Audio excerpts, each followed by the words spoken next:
leave it to the professionals.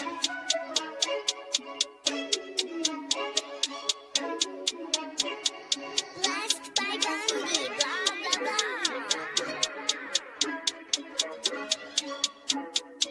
Started off with a bit, now I got coin. I see where y'all going. Been poppin' since Web 1, hella hoes on Web 2. I was living a dream, now I'm on Web 3. And it is what it seems, topping the pyramid schemes, I'm telling you. I'll sell you a percentage on Nebula. Shout out to Vince, he'll set it up. Surfing on the web and I'm shooting at 3. I've been golden when I got my G. I'm an alien boy from a different planet, yeah. So I got my drink, I'm riding in the 1920s Model T Ford. Call her Era Lord. Call me Levi, playing on the keys, boy. And I'm about to put my gloves on. If I said it, then I meant that. Yeah, I like that one, I'm about to get that. Crash that whip for the drumsticks, whiplash. I'm about to get them all. Are you with that? In a white boat, surrounded by blue. I want one, but I got a cop too. I wanna fly high in the sky, arms out wide, trying to soar from a bird's eye view. I'm on fire, Ricky, Bobby, cracking the pavement, Whitney, Bobby. I'm a Saki bomb, Hiroshima, Nagasaki. Bruce Wayne been a dog, and I keep it 101, cause I'm feeling kinda spotty. You sipping on some rock, and I'm sipping on octane. The only thing around my neck is the Started off with a blockchain. bit, now I got coin. I see where y'all going. Been poppin' since Web 1, hella hoes on Web 2. I was living a dream, now I'm on Web 3. And it is what it seems, topping the pyramid schemes, I'm telling you. I'll sell you a percentage on Nebula. Shout out to Vince, he'll set it up. NFT, Twitter, blockchain.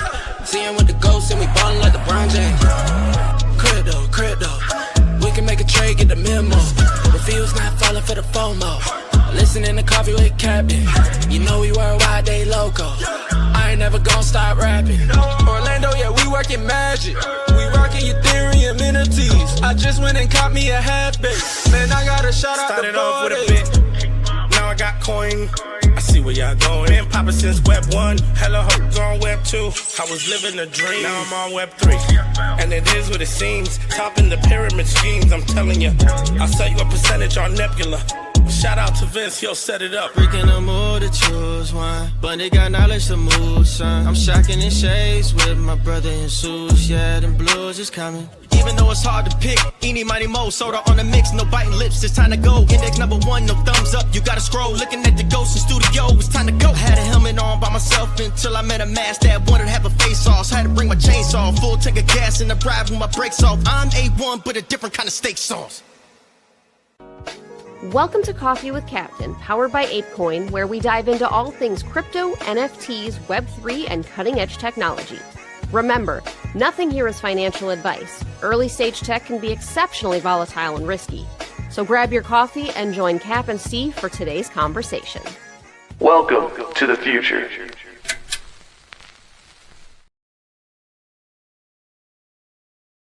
Didn't want to throw me up on stage.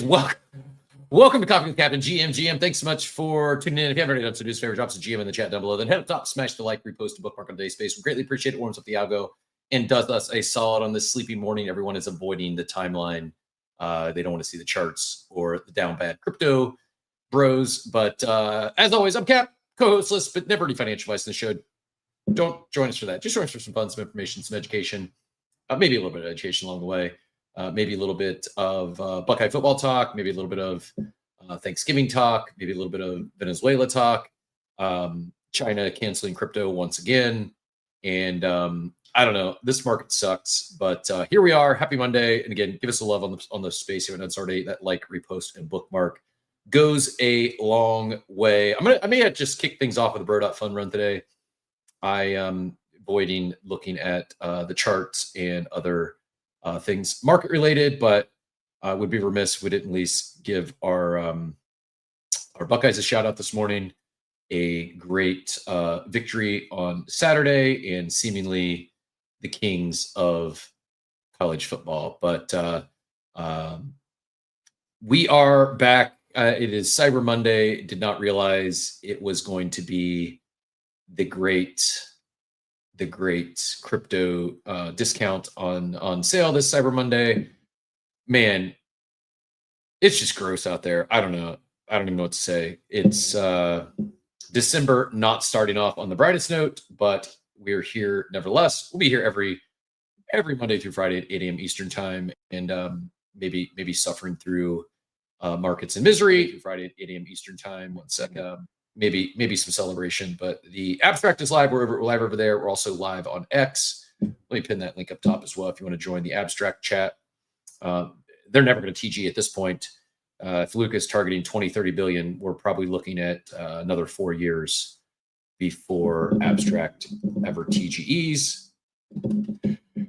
I don't even know what to say. It's ugly. It sucks. I'm not kind of at a loss of words on the market. Like, it's one thing to be choppy or down. These recent down days are down bad. And, a lot of people look at majors. It's, unfortunately, I feel we're at the point where it will have a ripple effect throughout crypto. It's going to be interesting Art Basel week. I've said before, my favorite Art Basel was bear market Art Basel. But man, things are just ugly. I mean, I just saw it. I'm not taking shots. It just literally just hit my timeline. So I will pull it up and share. Not good. Not good on many fronts. Let me do this. I actually forget it. We're still warming things up, so I will do a. Jambert wins the chat. GM market may suck, but the Bucks do not. This is true. The Bucks do not suck, and this is the one positive thing. Well, friends and family, all that, but as relates to markets, it was the Buckeyes carrying our hopes and dreams this weekend, and they did not disappoint. Otis says it's tempting to counter the market action with Ape Church as cash dash and acceptable retirement strategy. I mean, if things keep going at this rate, my retirement strategy is becoming bro.fun, and that's not good. Monad's done, by the way. It's over. I was playing last week and then the holidays, so I wasn't trading actively. Had I been, I should have opened up shorts. I think Dancing Eddie may have absolutely nailed the Pico top of the airdrop. I think he said, it's usually 3 days. He's like, this one maybe 4 to 6. We'll have to go back and look at the chart, but I think it actually Pico topped in that 4 to 6 day range, and then it's been down only ever since. Arthur Hayes came out with a FUD post saying send it to 0. And I'm just going to go back to the first thing I said when we first opened up. Like, your flagship app at launch can't be a gambling game. It can't be bro.fun. It can't be death.fun. They're cool. They're fun. They're not unique in any way, shape, or form other than a drinking game versus I'm trying to think how death.fun ran now. What were you choosing in death.fun? My brain is not working. Not enough coffee. I'm still having coffee too, but the first one was the gas station variety, so it didn't give me that full effect. And also death.fun was just the tiles. So basically, yeah, same game. All right, great. It's not going to support a chain. And there's just nothing to do over there. There's no activity. There's dexes. Great. We've got 1,000 of them that already have more liquidity. Like, it's really bad. I like a lot of NFT mints aren't even minting out. I don't know why people go live with a 10,000 mint in this market, but not just fudding, but and unfortunately I did not time exactly the top, but in hindsight, glad I rolled Monad into a home, or at least a escrow deposit on a home. In hindsight was a good move, but yeah, down bad. And I don't know where they go from here. Like, yeah, you got $500 million in funding. Why they didn't invest some of that into having some actual fun dApps at launch, I don't know. But you go to the rewards page and the active campaign. I'll share it once again if you missed it. It just doesn't inspire any sort of like confidence or this is it. Here's your rewards page. Here you want to go do something on Monad. They're telling you play bro.fun, play something that's named after a mega ETH NFT. Kuro is just a DEX. If anyone's found anything fun to do, let me know. I tried to play Rare Bet Sports. They just don't have any markets. It's just the whole thing seems half-baked, and how you half-bake something after building for literally years, I can't Just can't fathom, unless it was just a VC scam exit play. Maybe that's what it was. I don't know, but I am pretty much out. I may continue to do the Bird Fund. May see if I can get in the top 100, and then I think that actually ends today. Maybe the first round. Yeah, they're giving away 100,000 monad. Excuse me, ends in 3 hours. You got to be in a top 100. So I'm sorry, top. It just says top of the week leaderboards. Top 50, split above the top 50. So I'm at 111 right now. I may try to do a god run or two just to get in the top 50. And then I'm probably out. Because I mean, you think about 100,000 monad, it's like less than my airdrop. So today it's like a couple grand amongst 50 people. Like, get the F out of here. Seriously, what the hell are you doing? Yeah, 100,000 monad today is $2,300. So if it's split equally amongst those top 50 spots, every person gets $46. What? I'm going to read that again. Their top reward program on Monad is 100,000 Monad divided amongst 50 people, or $2,300. There's InfoFi campaigns that won't take someone on if they're not going to commit at least $50,000 to a campaign. This is $2,300. It's just so weak. Like, what are you doing? Sorry, I didn't mean to be sharing this blind tab. Markets got me feeling a certain way. Jammer says, Art Basel Week, let's go. Had first bad experience with Airbnb, had a spot walking distance to Wynwood and got a notification it was canceled. Then they said to ignore it, so we switched to rooms. I do see the refund from Airbnb. Finally, they said, yeah, sorry, we canceled it. Shake my head. So book the DoubleTree not far away. Yeah, Monad came and went and very unceremoniously. I thought they would, like, I well noted, if you've been tuning in the show, I'm much more bullish. I've been much more bullish Mega ETH for the longest time, primarily because of the teams they're working with, the dApps they're going to have at launch, how they're working with these teams. It's pretty impressive. And I saw none of that from Monad. I saw a community that farmed the old school Discord calisthenics and throw memes on the timeline, and then none of them got any airdrops, and they all bitched about that. So they basically leaned into a certain demographic that grinds, gave them very little to nothing, and didn't launch with any noteworthy dApps. Like, I don't get it. I don't get it at all. But it is. I don't know where they go from here. Like, who's going to use a chain that maybe the opportunity is there now? If momentum stalls or goes further down and they have less and less users, more monads go around. But again, $2,300 split amongst 50 people is not going to do it. It's just not. So we'll see if they reset. We'll see if they make some moves. I would imagine they have to have something up their sleeve. But Jambert running pure. Shout out to BZ, Claw, B-Ball, Claw Pool, 2021 Prism Draft Picks Choice Red Scope out of 88, Cade Cunningham, PSA 10. A lot of fun, can be addicting. I agree. I'm one follower away from 600, by the way. We're on Abstract. If anyone's not followed my account over there, you can be lucky number 600 today. I'm going to move on. I'm going to stop bashing Monad, but just disappointing. Glad I sold almost. I mean, let me check. I didn't sell all my airdrop. I've got a little less than 10,000 Monad left. So $216 today. Glad I sold above IPO price. I have the extra. I actually have another $100 in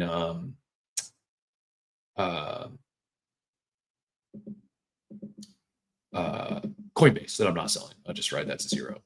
But yeah, not a great launch for them. It doesn't help by the state of the market, but it's also not just Monad. Actually, this is perfect. I'm glad Simple Farmer is coming up here. I'm gonna let it connect. I'm getting the spinny circle. GM, sir, do you want a quick mic check? Simple Farmer GM. GM, sir. I'm glad you popped up. I was getting ready. I was fudding Monad.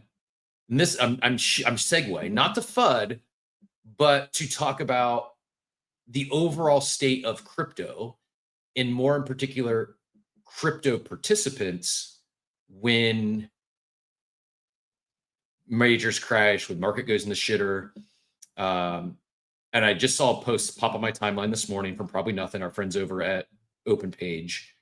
And I'm really, truly grateful you popped up on stage, because this is not FUD.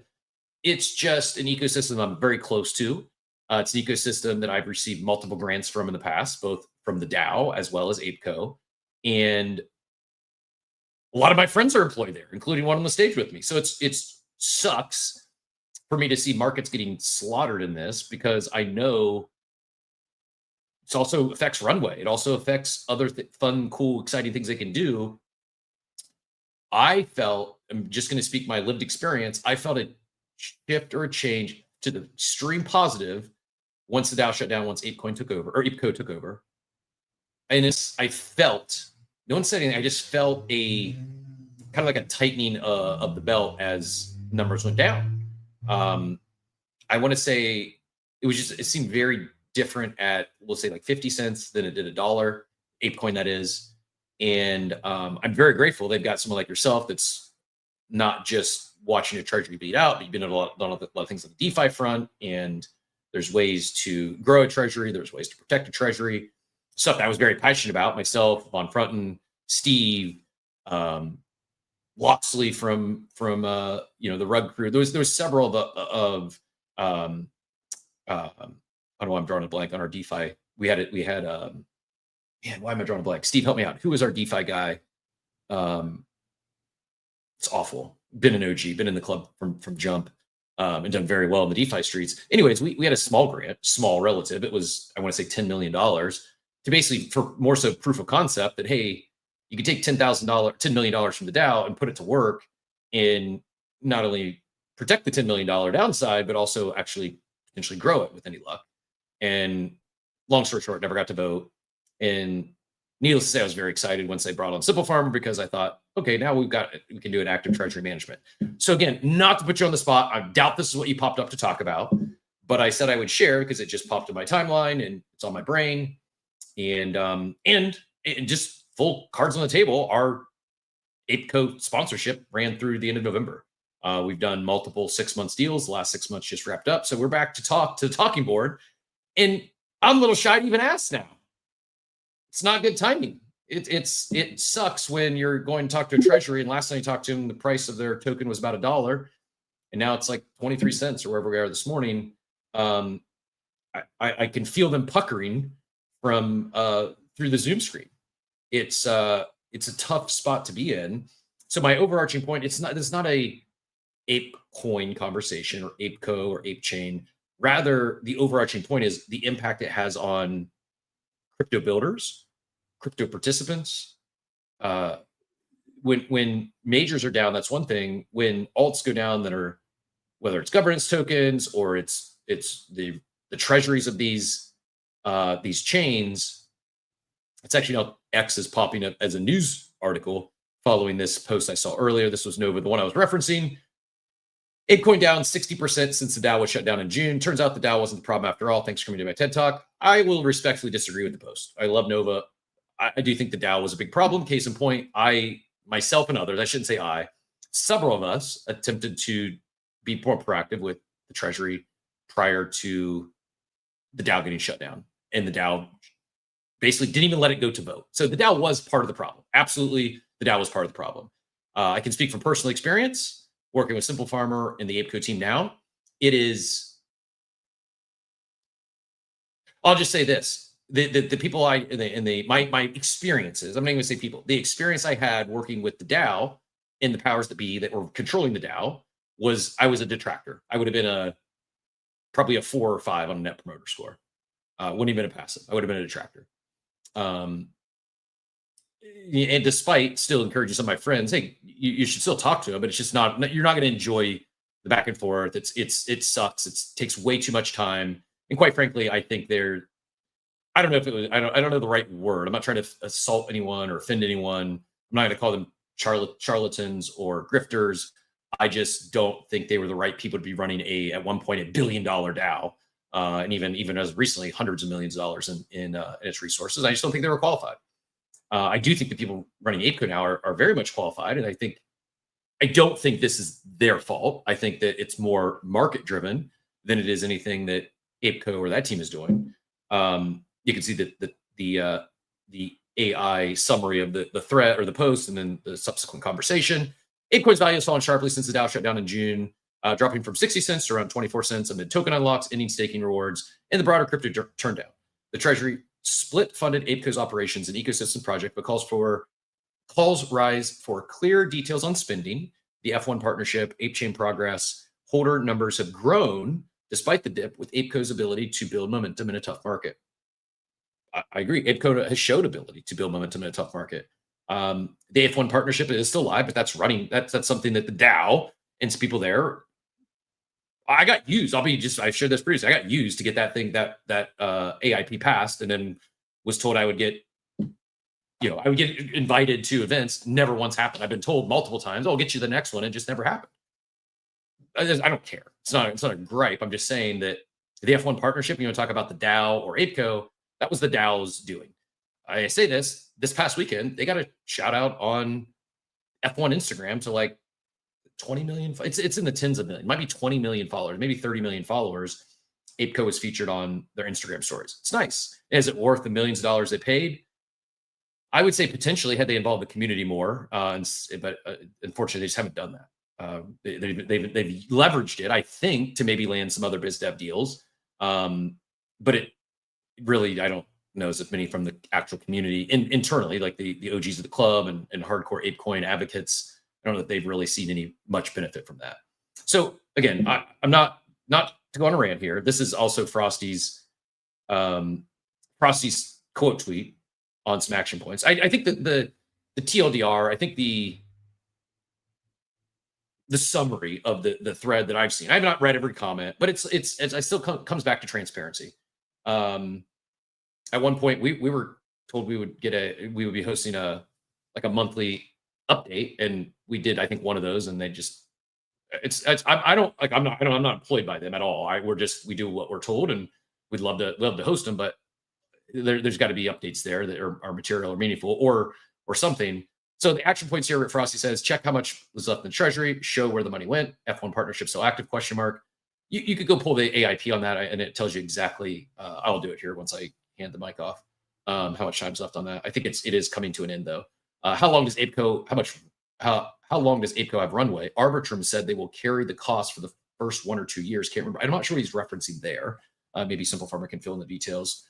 Worst case market tells we need new leadership team. Now we have centralized approach so we can act fast. I think market added a lot to the downside, so don't exactly see the same like Nova, but it's only red monthly candles since Dow closed, so from somewhere needs to be massive and permanent selling. Better is also to watch the chart of ETH, not against dollar, where it also still loses value. And I also want to be clear, go look at all crypto from June till now, and they're all down. Like the market's bleeding out. Like we did not get October.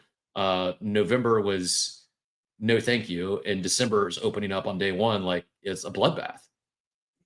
You can have the greatest team in the world doing all the right things, making all the right moves. They're just not going to overcome a market like this. It just is what it is. I kid you not, I was thinking about you this morning. I'm like, I hope he's not taking shit from this, because in a bull market, he'd look like a genius. Oh, this guy's making incredible moves. We're printing. We just 2x our treasury. Or in his case, they probably 10x the treasury in a bull market. In a down market, it's like, oh, these idiots, what are they doing? Where's the leadership? We need to terminate everyone. Where'd the money go? Like, I'm not saying there shouldn't be, or everyone doesn't have the right to ask for more transparency. I'd like to see it too. At the same time, I'm not going to sit here and blame the leadership team or what ApeCo has done since they took it over. I don't believe. I mean, I guess you could outperform a market like this. It's just going to be insanely challenging, and you need net new buyers. They don't exist. No one new is coming in crypto right now. No one new is buying. Even you look at the ETFs, worst outflow month ever last month for the majors. So TradFi is not even buying majors anymore. They're net sellers. So if the if retail and TradFi is net sellers of majors, who the hell's buying alts? Answer is no one. Now, there is some positive things coming as not, I mean, I guess there is mention in these posts, but not, I'm not seeing it jump off the page right now. There is staking ends in December. Unlocks, I think the last unlock is in January. That's 2 massive pieces in terms of that sell pressure goes away. This take here by DeFi Addict says we'll take a year to turn around. Going deflationary will help. I'm not saying buy ApeCoin. I'm not saying that. I do think this team keeps building, unless it's the treasury zero, and then they all get laid off and we reset. I don't think that to be the case, and I think there will be a bounce. Now, how high does it bounce? I don't know. Where does it go from here? I don't know. But staking ends in 12 days, and unlock. Oh, it's March. Unlocks ends in March. Now, I'm taking this for face value for DeFi Addict. Says there's 280 million ApeCoin added to the supply in March. He's saying I think they burn 1% of the supply. Whether they do or not, I don't know. It'll take a little bit of time to get through that. But let me take a beat there. I apologize. I had the thought in my head. I didn't want to be disingenuous and hard pivot because you came up on stage. But please don't take this the wrong way. Not tempted to put you on the spot. Thoughts on the market? Thoughts on any? Do you have a response to Nova, Frosties, or just any? And I know it's also putting you on the spot to even have you comment on the price of ApeCoin. So whatever you're comfortable, take this any direction you like. I greatly appreciate you being here, and thanks for taking this head on as much as you can. Yeah, of course. Yeah, I think there's several things to dive into here. The first would be like the way that you grade a token's performance in the larger market. You usually look at maybe like the price of silver and correlate it to the price of gold, for example. Mm-hmm. With ApeCoin, I think it makes the most sense to correlate it to the price of other brand coins that are associated with NFT collections. So I look at it in comparison to Pengu, Dude, Anime. Tokens like this, I think, are the most similar, even though it's not like exact, of course. And we are the top performer out of those 4. So down the least from the 4 in the last 3 and 6 months, which is still positive in my opinion. Of course, it's a super difficult market. There's a larger issue, I would say, in the fact that we kind of have a hybridized model in the way that liquidity is supported for tokens. So now we're getting away from talking about like bullish metrics, like, user holder count, user count on ApeChain, things like that. We're just talking price, right? And so price is dictated a lot by liquidity, buy pressure, and sell pressure. The issue is, in my opinion, that 90% of buy and sell pressure and liquidity for all tokens, not just ApeCoin, actually exists on centralized exchanges, because that's our bridge to retail. Because essentially it's too complicated for most people to go on Uniswap or Camelot to buy a token. They do so through, a Binance app or a Coinbase, where it's just like a one-click process. That being said, we then fall into the trap of essentially where these tokens their prices are dictated by order books. Those order books are managed by market makers. Those same market makers have large supplies of all of our tokens because they take it as part of market making deals, and they provide buy and sell pressure on those tokens, and they also manage the order books at the same time, which is an extreme conflict of interest, especially considering that, a lot of these companies work closely with perps dexes as well, because perps dexes also have order books that need to be managed by a lot of times the same market makers. You can easily see how a thinned out order book can lead to larger liquidation handles and liquidation candles, and at sometimes even short squeezes. That is why crypto is the most volatile of all of these assets by far.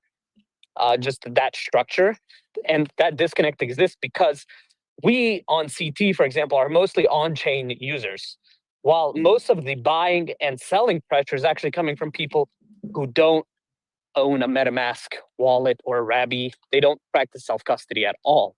And until that disconnect is fixed, we're going to be subject to, some people call it market manipulation, some people call it whatever, but I'll leave it at this. So the the CFO of Arbitrum is AJ Warner. He works closely with Robinhood. I mean, one of the smartest guys in the business. And this morning he posted, and I'm going to just put this on the top of the space. The market is cratering and nobody knows why. And I think he actually provides some good insight here if we want to read through it on how companies and treasuries should manage their assets essentially to be able to hold up better against these kind of market situations. Short term, but I think long term, our issues are more founded in the process of how do we get that 90% away from essentially centralized exchanges and into self-custody. And that is like a bigger issue. It's a harder issue to solve. It's something we talk about so often, but it's the same reason why we have trouble onboarding new users to applications. And a lot of those applications are actually better than ones that exist in Web 2 is the process that smart wallets are super hard and complicated to use. So I think it all boils back down to that. In terms of ApeCo is not going anywhere, not even close to insolvent. In fact, a new hire was made recently. It's King Pickle is an up-and-coming developer in the space. And that was a signal towards the shift in more of a focus towards product within ApeCo. So that was the reason behind that hire. And obviously, you know, if we had liquidity issues, we wouldn't be giving out extra salaries. So I think that points to that. And we're also interested in still expanding and growing and especially pushing the narrative that is the other side as well. We think that is our biggest strength going forward. It's our differentiator, really. So ApeCo still feels very good about what we're doing.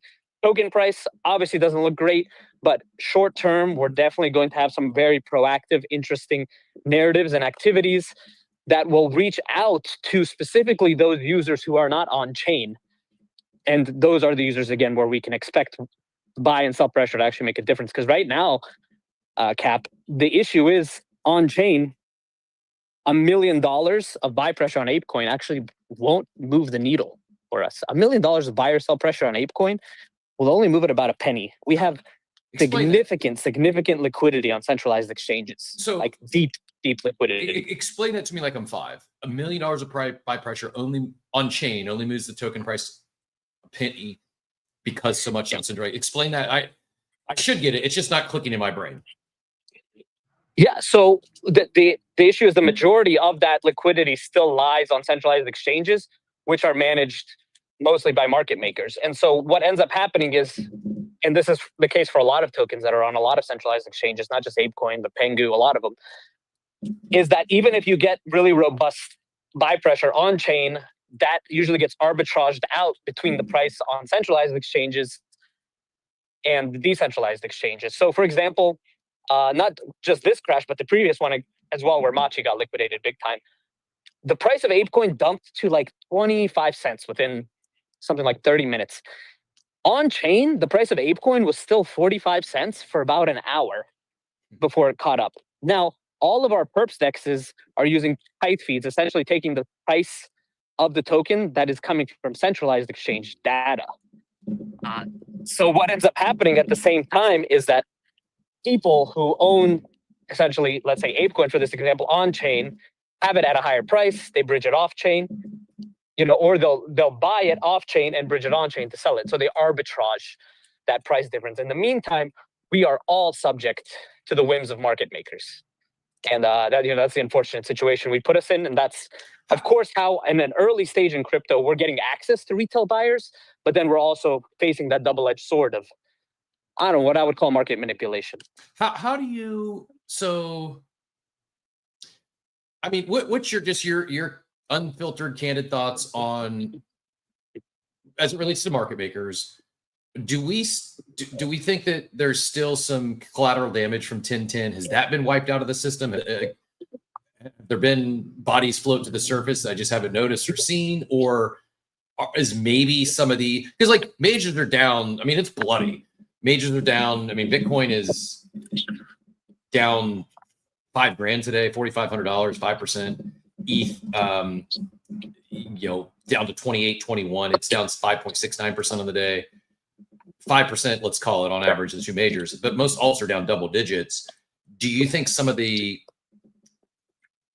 that more extreme volatility is due to these market makers getting wiped or maybe changing their method of operations following 1010, or is this just unrelated? Any guesses? Any thoughts? No, I think it's absolutely related. I don't think it's an individual clicking the buttons, essentially, and setting these strategies. It's mostly algorithm-based, so computers setting order books and strategies. For the most part, those algorithms are, of course, created by people, but they still operate, without a high level of oversight on a second-by-second basis, and that's why you can get into really big cascades. So if an order book is slightly mismanaged, essentially thinned out to the downside or the upside of the token, you can get that price can start moving fast. What I'm saying is Bitcoin dumps 5% because I don't know, this is just an example, this is not an actual number, but $1 billion of sell pressure comes in, right? That doesn't necessarily mean that there's also $10 million of sell pressure coming in on ApeCoin organically from users. What I'm saying is that is coming from market makers. So recently, and I can confirm this from ApeCo, is that we haven't had any massive expenditures or major grants given out that would provide the kind of sell pressure needed to move the token at these prices. Of course, there are, whales from the earlier unlocks, but what I'm saying is with this candle specifically, all signs point to market makers. And I think, in my opinion, they're a necessary evil for us to get this short-term growth we need in accessing retail. But long-term, it's not the way crypto was built. Crypto wasn't built to be traded on centralized exchanges. Crypto was built to be traded on decentralized exchanges with smart contracts. The issue is the tech hasn't caught up to the capabilities of the tokens, essentially, and the process of doing those buys and sells is simply too difficult for retail users to access. Yep. I got a post from Aspiring Nobody pulled up here as well. Otherside is nowhere close to being fully built out and will become the biggest thing for Ape, in my opinion. Quoting Aspiring Nobody here. Once it's built up, I would agree, though, however. If the plan is Otherside, and that means Web 2 and younger people, though it may take time, this will be a massive catalyst, not to mention no more supply coming in and the team turning it deflationary. I agree. Very bullish long term.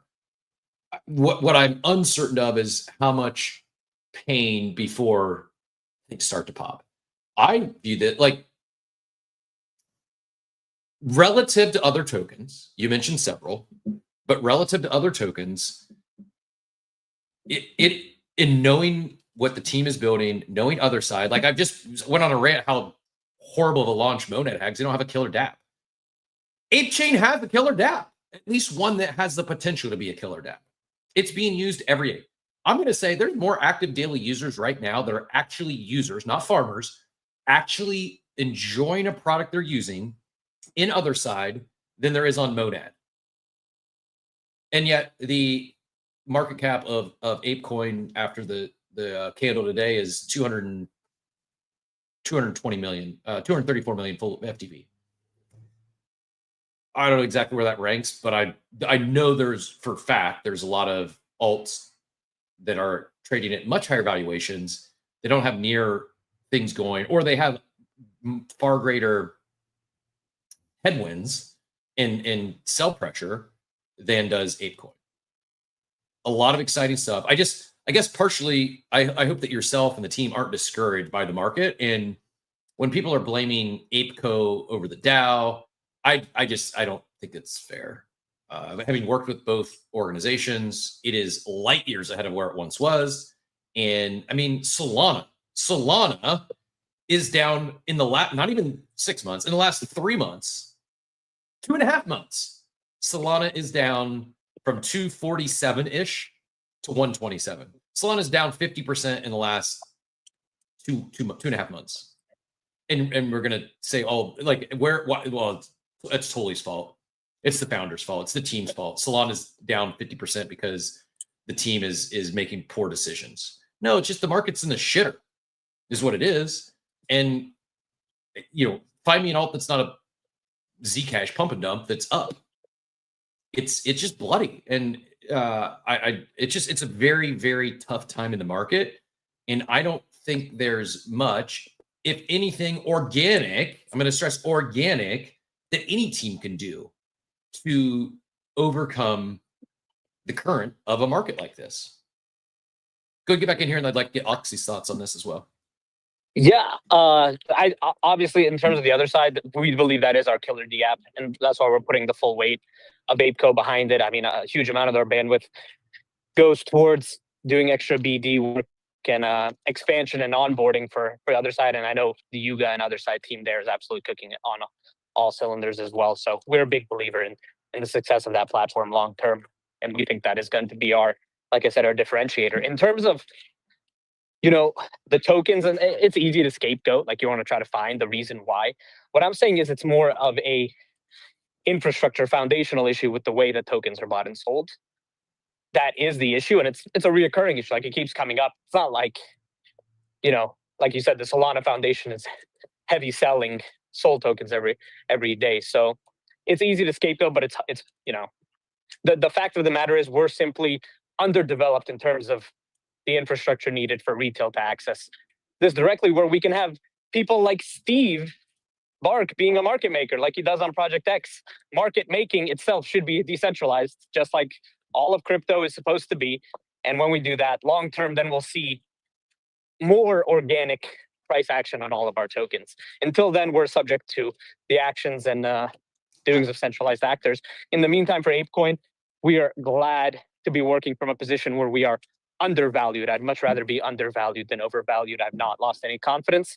In terms of tokenomics, just a comment, I'm a big believer in deflation and burn strategies as well. So should see a lot coming in the short-term future, and long-term, we believe that we're going to do extremely well, and we'll definitely survive the bear.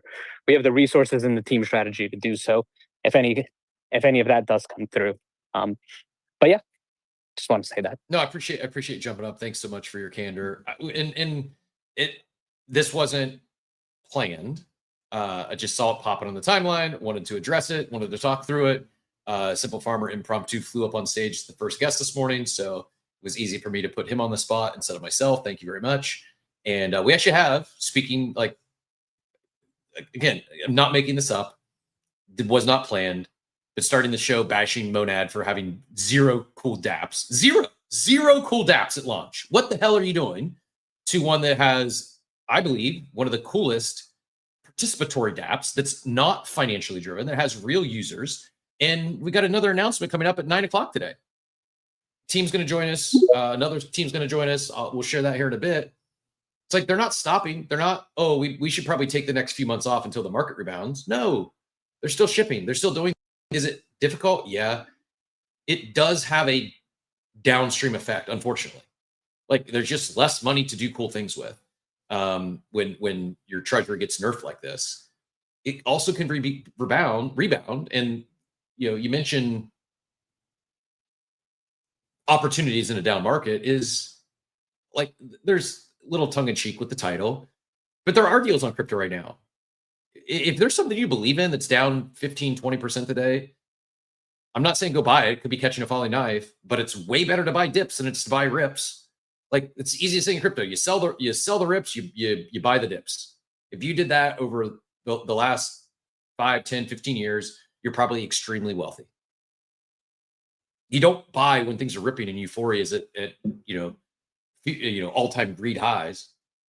I shouldn't check this, but I checked fear greed this morning. It's probably going to be lower tomorrow. I'm becoming a chart it's definitely going to be lower tomorrow. It's 23 this morning. It'll be probably single digits tomorrow.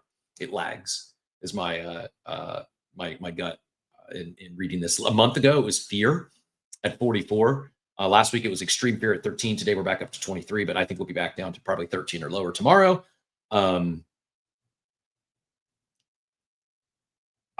I believe it bounces. How soon? I don't know. So for the longest time, I said, we got to get away from 100K to get retail interested again. In my head, I was on Kobe's side. I thought the road from 100K to 250 was easy. And we had to get to like 125, 150 maybe until more people started flooding in, thinking the meme was now $1 million Bitcoin. I still think it can happen. It's just, I think the next exciting, I can buy this at a discount. It's not 150K. It's probably like 70K. I'm not saying maybe we go a lot lower than that. I don't know. I'm just saying that once things are on sale right now, things are significantly less expensive than they were a month ago, almost across the board. So if you're a longtime believer, I'm not saying full port your stack into something that's down 20% on the day. A good time to DCA at least. way better to buy blood than it is to buy euphoria. That rarely ever works out. In fact, I don't know if anyone's ever made money buying euphoria in a market. They've made money selling euphoria. I don't think you make money buying it. It's hard. It sucks. You want to scream at your computer. You want to, office space your computer. I just, if you believe in something that has a long-term vision, another one I'm going to look at right now is RecCoin. You talk about brand coins. They announced recently that they're going to be using 10% of their real world revenues to buy back a token. Guess what's down? I need to double check. Hold on. I'm a big fan of Rect. It's a bloodbath. ApeCoin's down 12%, 11% on the day. Rect had big announcements last week. Has golf tournament, a lot going on at Art Basel this week. Down 18, 19% on the day. I don't see anyone saying, it's Ovi's fault. That team sucks. The team's fault the token's down 18, 19% a day. No, it's the market.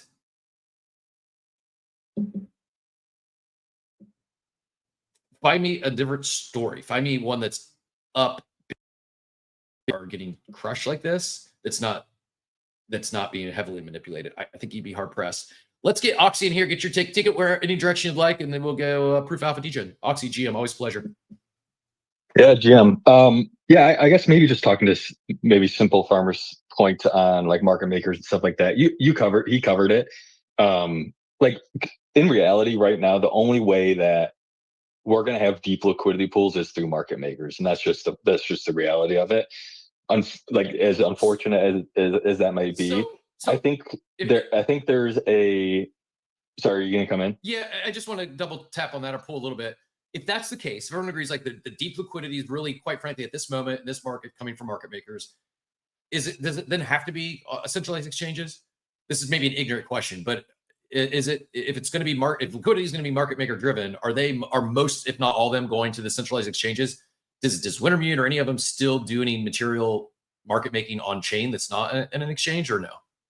Yeah, I think so. I think they have to, because the supply isn't completely on or off, on sexes or off or on chain. It's not one or the other. So you kind of have to have this straddle between. It's almost like how you have a liquidity pool between Bitcoin and Ethereum. It's like a liquidity pool between the SEX and the DEXs. So they're like you need to have both sides of the equation in order to basically fill the order books, is my understanding. But like I understand the idea of it being market manipulation, and I know there's a lot of bad actors in that space as well, but it's almost like a necessary evil, and I think they probably get too much of the blame when it comes like price action and price correction and things like that. All that being said, I completely agree with the idea that it needs to get to a point, and I believe in a world where it gets to the point where liquidity is not a centralized commodity, so to speak. Like I'm a huge liquidity pool provider. Like I love that whole realm of the crypto ecosystem. But the problem is, like Simple Farmer said, it's just not a world that we live in right now where there's enough liquidity on chain or off chain, for that matter, that it can be without market makers. So I don't know. I just wanted to kind of maybe play the devil's advocate a little bit, but I think he kind of touched on that as well. So I don't know. Yeah. Just talking comps. Pingu also down 12.5% of the day. So two other brand coins, Pingu and Rect, both down far worse than is ApeCoin. I haven't seen one call in the timeline blaming Luca or Ovi. I'm not saying they should be. I'm just saying, what do you expect when Bitcoin's down 5% of the day? Do we expect alts to rip? I mean, it'd be nice if it just chilled for a minute and didn't have a 5% down every day, rather chop a little bit, then we might see a little bit of movement, but it's just hard. I don't know if there's anything you could do to overcome market sentiments like this, market conditions like this. Go ahead, Oxy.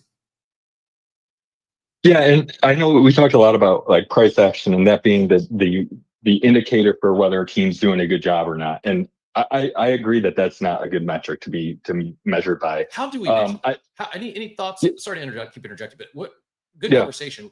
How should we be? Like we said for the longest time, like floor price is not a good indication of NFT collection. It's not. It's meaningful. Shouldn't be the leading KPI when it comes yeah, to DeFi teams and teams building that are that are tied to whether it's a chain or tied to a token. The leading KPI is always price action of the token, and it's just not indicative of what the team is actually doing. It's much more yeah. indicative of what the market is doing. Any thoughts or takes on how we should better measure these teams? Like what sort of KPI should, like I know new active users was brought up earlier. Is that it? Like, are there other things we Yeah. should be measuring in addition to or instead of price? Yeah. Yeah, it's a good question. I mean, ultimately, I think like the space is going in this same direction as, and we've all seen it, and it's kind of like the almost traditional. It's like the traditional metrics, right? Where it's like, okay, can they generate revenue, recurring revenue? Can they generate recurring users in maybe a baseline or an infrastructure that can future-proof itself to continue to generate that revenue and that profitability.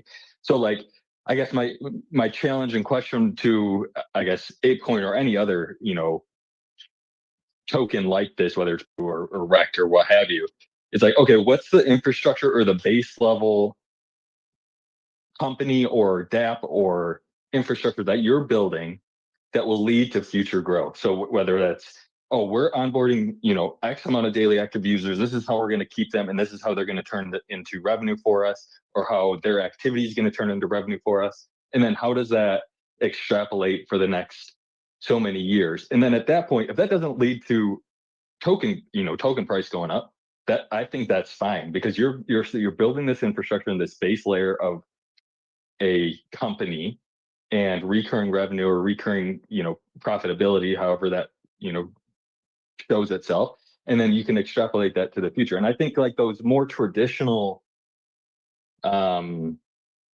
metrics or KPIs, I think are really what we should be measuring these companies against, or these projects or these protocols against. And then if that doesn't lead to price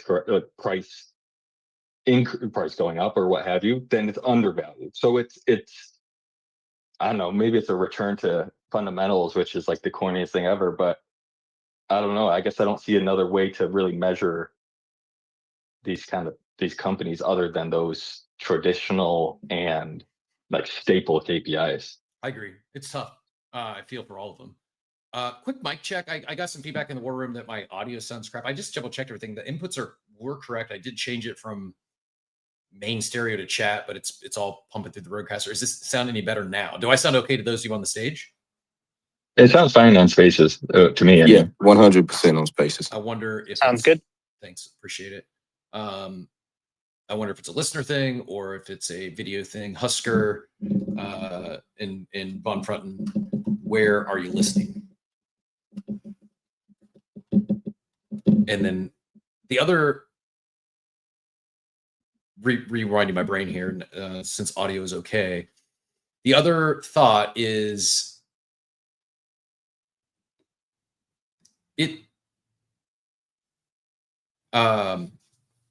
I got distracted, so I'm going to completely hard pivot and talk about when markets are down bad, the best way to overcome it is pretty simple. DeFi Addict. I also will reply to probably nothing. Nova. Again, I'm a big fan. I'm not taking shots at probably nothing or Frosties or the ApeCo team. I just was top of mind, wanted to talk about it, appreciate the conversation, and everyone's free to their own opinions. And I can understand you look at a chart and be easy to point blame. I just go look at all the other charts. Go look at those that are largely regarded as great teams, great leadership, and highly respected, and their tokens are down worse than ApeCoin. It's very difficult to build in a market like this, and I don't think it's yeah, I unfortunately I don't know the answer. But back to the best thing to do when markets are down like this. I pinned it up top. I will share it here on screen as soon as I get to the correct point here, because this is important, especially even if you're not in Florida or on the Gulf Coast. If you're coming to Art Basel this week, it's worth probably like a 3-hour trip to eat the best ice cream in the state of Florida. I had the pleasure of it was, now I gotta remember what I had. I think it was apple pie in, I don't remember. It was really good. It was so good. My brain warped and I forgot what flavors I had, but I had the double scoop of apple pie and batter, maybe. I don't remember, but it was really good. Shout out to Vicky and Hayes Ice Cream.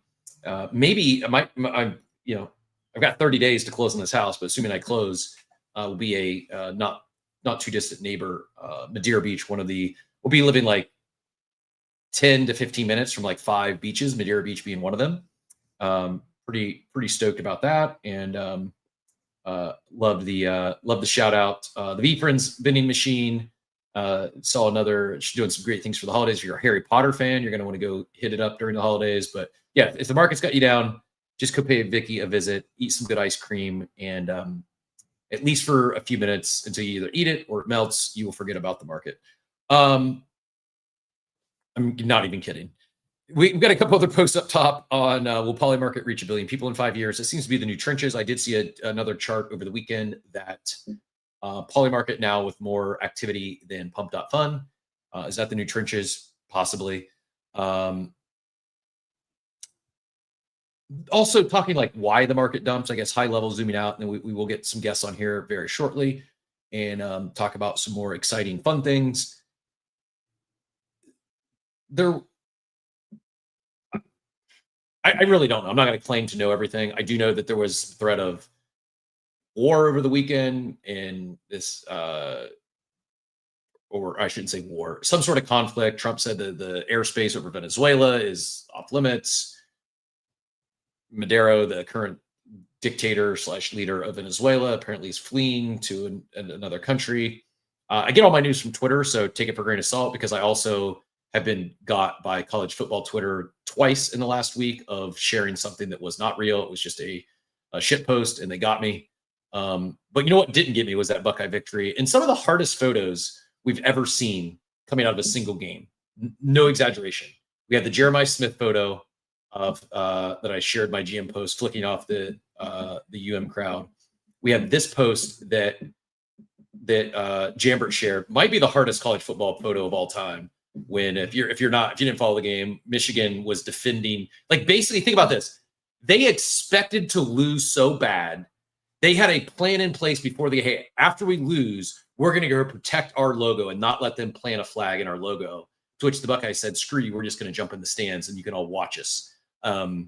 Pretty sweet there. And then maybe the best was Brutus in his Script Ohio. Script Ohio and crossing out the M in the end zone. Big fun weekend for Buckeyes, and you'll see these photos multiple times. They have a lot of life here left on them. I think there was even a Carnell Tate one as well. So some good content coming out of the Ohio State Michigan game, not just the final result or the score. But Simple Farmer, go ahead and get back in here, get us on point, and then we'll bring up our special guest here momentarily. Yeah, and the ice cream sounds great, by the way. I could hear in your voice how good it was. I did want to say, I think one benefit out of negative token price action conditions is at least a lot of hunger. And I think that's what we need the most of in the crypto industry, is essentially hungry founders, hungry builders. So the Industrial Revolution essentially came out of a time of famine. Time when people were kind of getting low on food and they got really hungry. I think similarly with crypto, when the prices of the tokens struggle, a lot of people get a lot of hunger, and then we'll have some great ideas and new products come forth. Yeah, I agree. They also say builders building a bear, so you can when the the tide goes out, you can see who's swimming naked and who actually might have some sort of a plan, at least looking to do something. Meshmas asked in the chat, how do we fix the liquidity issue? Besides more people and more liquidity in on chain in crypto, any takes on how we fix the liquidity issue? It's just time. I think time is going to require the development of better technology to allow for the decentralization of said market making. It can be done by the users. I mean, people have enough power to power DeFi. And this is all a DeFi conversation, right? So if you have an off-chain market maker like Wintermute, they manage the books and everything, right? You give them tokens, they do the work for you. If you have an on-chain market maker, there's some examples like Arrakis, for example. They pretty much just give you a smart LP protocol to manage, or they pretty much just deposit your funds into LP pools. The decentralization of market making is our solution. The tech just has to catch up to it. We need more time. We need more builders. I think AI agents will make things easier, but I'm still waiting on the additional evolution. And I do believe in these teams. I believe in MetaMask and Consensus. I believe in Rabby. I believe in whoever else comes up as a smart wallet developer. I think it's going to keep getting better and better. We just need more time. Yeah, I agree. More time would be good. I also go back to what are catalysts? What is going to bring the next wave of users here, or maybe bring users back?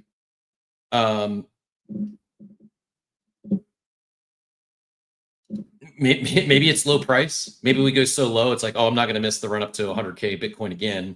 We get down to $20,000 Bitcoin and people flood in, and then they go elsewhere. I don't necessarily think that's the case. I'm also not rooting for more crashes to get other people excited, because that's also a longer timeline. I also think that this crash, it doesn't feel like it's the end of it, because I don't know what's next. It seems like it just, I don't like, I'm saying, hey, this is a good, bid fear, at least DCA into fear. It just doesn't, I don't see the end. Whereas other times I felt, okay, there's some catalyst around the corner. There's something in particular that could turn this thing around. I don't know what that is or what that might be anytime in the near future. And I'll like, let's go Simple Farmer, then Oxy, and then Proof Alpha DJ. Anything you want to get in here? And then I see our guests are in the green room behind the screen. Or behind the stream. Any thoughts on, and it could be an actual, like, this is a well thought out, educated statement on this is an upcoming catalyst, or hopium, or maybe just idealistic. I'm truly curious if you have any thoughts, not just speaking any specific ecosystem, not just Ape or Pingu or Rect or Hype. Hype, by the way, also crashed over the weekend. They hit their 1-year anniversary. And speaking of unlocks, a lot of the founders, the team, first time they've sold, is my understanding, took some money off the top there. Hype 2, the darling of the cycle, as far as new tokens, is I just don't want to misquote. So let me make sure my numbers are right. Yeah, also down 12% on the day. So again, largely recognized as one of the leading teams in the space. I just named 3 of them, all down worse, in some cases far worse than is ApeCoin. And outside, I have seen some people commenting on the founder, the team is selling because they just had their unlock. I don't see anyone blaming them. But back to catalysts. Any high level catalysts you see turning the overall crypto space and going from extreme fear back to, I'm not saying even greed, just like some positive momentum. Do you see anything at a high level, anything macro or anything like potential catalysts in the future? Let's go Simple Farmer, Oxy, and then Proof Alpha DJ, and then we will bring up our special guest. Oh, I'd love to see who the special guest is. We'll try to avoid too many topics. I think, just in my personal opinion, positive experiences, just like with anything, with Amazon, when people shop, more people have positive experiences, more people become customers. In crypto, the more people have positive experience within product usage, that'll lead to more customers and more buyers, essentially. Same thing with music, right? People listen to a song, they have a positive experience. They go to a concert, have a positive experience, and that becomes more popular. So we just have to create more positive experiences, and that really means more good products, which we have very few of in today in crypto. In terms of short-term catalysts, just for ApeCoin, moving away from being a low float, high FDV token, which has a ton of unlocks coming, to essentially the end of unlocks, I think is going to be a really positive catalyst for us. And as proof of alpha, DJ would say I'll land my plane there. I think he stole that from us, but that's okay. We'll let you. Actually, I got it from Captain. He queued you up. You're up next, and then we'll let Oxy wrap it up, and then we'll segue. Any guesses, takes on a potential high-level overall crypto market catalyst anytime in the near future? Yeah, and this might be a hot take, man. But yeah, definitely I did get that from Cap. I think we used to say it when I was a kid. Don't let me carbon date myself. But Cap said it a couple of times. I said, oh my God, where's this guy been all my life? But yeah, no, I think catalyst is probably going to be, and this is going to be probably shooting from the hip, from the seat of my pants. But after a lot more shakeout, and I believe that's what's going on, these institutions, World Liberty, and these other guys are, I mean, they just make moving the needle as they can, because they're dealing with millions and millions and billions of dollars. And I think that's part of their greed, is just to get us all out of there, and then so they can actually literally take over with it. And that's probably a rough take, but definitely that's what I'm looking at. I think once we get out of their way, or they get enough of us out of their way, then they'll just start buying back in. If you're selling at 115K and buying back in at 75K, that swing right there is phenomenal when you're buying 2,000 and 3,000 units at a time or more. So definitely a rough take, hot take, probably, and I'll probably get some hate mail for it, but I think they just swinging the needle, bro. Fair, that's fair. Oxy, any guesses, any takes on what might be a overarching crypto market catalyst anytime in the near future? Yeah. So super quick, speaking to the liquidity side of things, I think time is I think that's a great answer. I think education and like providing liquidity less complex is a huge way forward. As far as catalysts going forward, I think I think there's a lot of market things that need to happen. Rate cuts, for instance, I think things are too expensive. I think there's a lot of outside of there's a lot of inflation and things going on. I also think that a time is really just like the way forward for crypto. I think it's becoming more and more easy for people to grasp as a real commodity and a real investment vehicle. I think there's more and more people investing in crypto and holding crypto than ever before. I think people as time goes on and as we keep building in the space, I think it's just going to become more and more common for people to be holding these assets. And as it becomes more standardized, more normalized in society, I think the longer we can survive and just keep building better infrastructure, I think the better off we're going to be. Yeah, I agree. Well said. And yeah, I was trying to find it. Yes, this is it. The thesis for crypto. This is a good high note to end on, or segue into some more exciting stuff. Speaking of builders building, regardless of market conditions, the thesis for crypto is easy. The entire crypto market cap is like 2 to 3 trillion. It's also about 1.6 trillion if you exclude Bitcoin.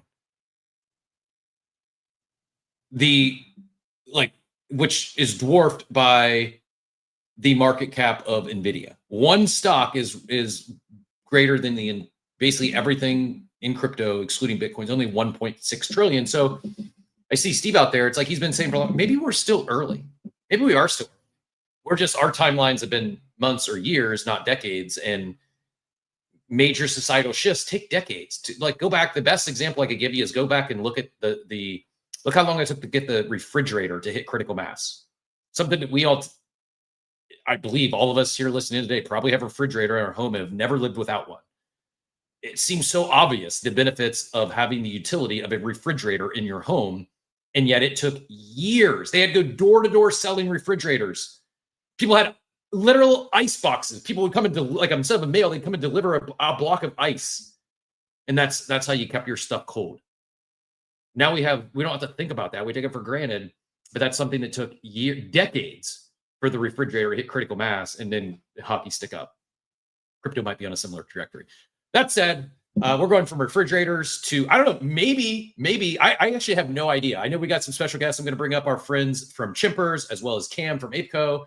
And I think we have an announcement this morning. We might be front running an announcement. I don't know. I just know there was something exciting happening today. We got it out. We had the impromptu show last week talking Chimpers and their packers. By the way, I pulled a legendary on my pack rip, so I need to go claim my my physical card there. But, we got, I think, a little bit of alpha leak. There was another announcement coming up Monday. I took the shot like, hey, we'd love to have you back, and here we are. So no pressure to actually announce the announcement today on the show, but excited to have y'all back. Excited to have Cam join us here. Let's go on my corner, top right. We'll wrap with Cam. Let's go Insight Joey, and then Cam, Insight GM. Pleasure to have you. Thanks for joining us this morning. You got mute on. Muted. Thank you very much for the reminder. Yeah, no, it's good to be back. It's becoming a regular now. It's always great to jump back on. So appreciate you having us, and bring some good vibes hopefully to the space today. Is that a Bored Ape Yacht Club hoodie I see on Insight? Yeah, it is indeed. It is actually. I had to get this one out, but in all fairness, I actually wear this all the time. Wait a second. Cap, you got it. It's on the hoodie collar. Oh, right I see there. that. You But see the little tag. I see that, and I have several like that. But it's the Lisbon one. Okay, I didn't make. It's the only Ape Fest I wasn't able to make. Had a family. I'm not going to go down that route, but I wasn't able to make Ape Fest. The zippers went through me off. I didn't realize we had one with that and the zipper. But yeah, that zip up. I don't know. It's not maybe not super zip, but all the kids are into the zippers nowadays. So this might be the Bored Ape Yacht Club hoodies. We front ran the quarter zip meta. Yeah, no, that was just some context on this as well. That was, you was right, that was Lisbon, and it was, the Ape team had organized a small private dinner thing, and then, graciously invited some of the Chimp team, and it was really nice. Like, I don't think anybody else does that to make, friends and partners feel so special, and I actually got this there, so luckily was able to grab it. So that was actually a great Ape Fest. Awesome. Joey, GM, welcome. I think first time on the show, right? First time at least on video? First time on video, but I have been on a couple of times. It was last week, I think, actually. But yeah, sadly, I have got Bored Ape merch, but I'm not wearing it today, sorry. But yeah, nice. We'll forgive you. And I've been enjoying the refrigerator chat, etc. So yeah, we're probably early. You know we're down bad when I'm pulling out refrigerator stories to talk about to try to get people feeling better about the market. Is I'm tapping in my deep knowledge of the refrigerator industry. Yeah. I too, before I go to camp, I am also wearing Bored Ape Yacht Club merch. My fancy socks that might have come from Lisbon. Am I right on that sock batch? Was that a Lisbon sock? Yeah. Cam GM, welcome. Appreciate you being here. Hope you and the fam had a good Thanksgiving, good holiday weekend. Appreciate that. Yeah, might have dressed a little up as a turkey, but we had a good time. How about you? Very good. Yeah, I enjoyed a lot of new cuisine for me, and am a big fan. I went the Venezuelan food route as opposed to, actually I still had a smoked turkey, which was, so I checked the Americanized food box, but I'm all in on Venezuelan cuisine. Sounds good. So let's jump into it here. We got appreciate your patience. We ran a little long talking refrigerators.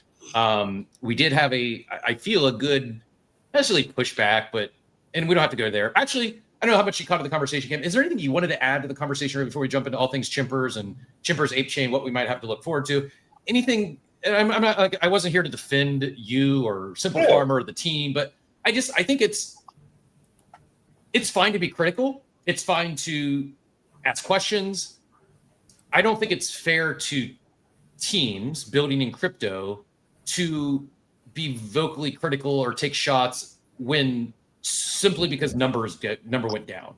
Especially if I think when you're talking teams building in crypto, more so than the price today or is it up or down, where is it relative to others? And everyone's down from my perspective. And if you go relative to other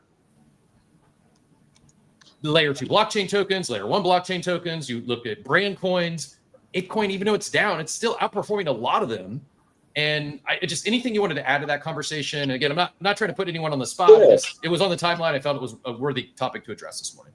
No, I appreciate it. And I thought you guys were having a good conversation about it. I mean, everyone, that chimes in on the timeline, knows for the most part, everyone I saw on the timeline, both, sort of sharing constructive criticism, and sharing, reassurance and positive support. I've talked to a lot of them. Like, I don't think any of us should take this stuff personally. I think, everyone that's offering, I said constructive criticism for a reason. I do think it's intended to be, to have an open discourse, to push all of us to think about, what gaps haven't we, considered, where, how do we refine our thesis a little more? How do we deal with the fact that, you can have long-term goals, but like short-term difficulties, and, how do you balance those issues? So I do think a lot of it is constructive. From my perspective, ApeCoin is dealing with a number of factors. There's obviously the macro markets, and if you put yourself down the rabbit hole like I have, like you end up, trying to figure out like, carry trades and like, economic theory from like the 20s, and you're just like, okay, I'm not sure this is going to help me. But we know that we're impacted by the macro markets. I think we're also impacted by structural decisions around, ApeCoin that have an effect, right? When you have sort of a token that has, slowly sort of drifted downwards, people do create habits, and habits are really hard to break. We know, for instance, that most staking emissions are sold, and people, once they sort of turn on that return selling pressure, like it's hard to create, a new, sort of a new frame of perspective for them. We also know that when you have thin liquidity, which the market is struggling with both on the macro and the micro level, it becomes really hard to stop downward trajectory. You also can get positive momentum if there's an influx, but for the most part, thin liquidity, pains you downwards. And so, it's like a lot of these things are impacting us. And I think that what we've been saying, and, when I got up on stage at ApeFest, it is us seeing what the medium and long term looks like. Like, we will have, a change in sort of essentially the tokenomics of ApeCoin once, staking emissions end. We will see,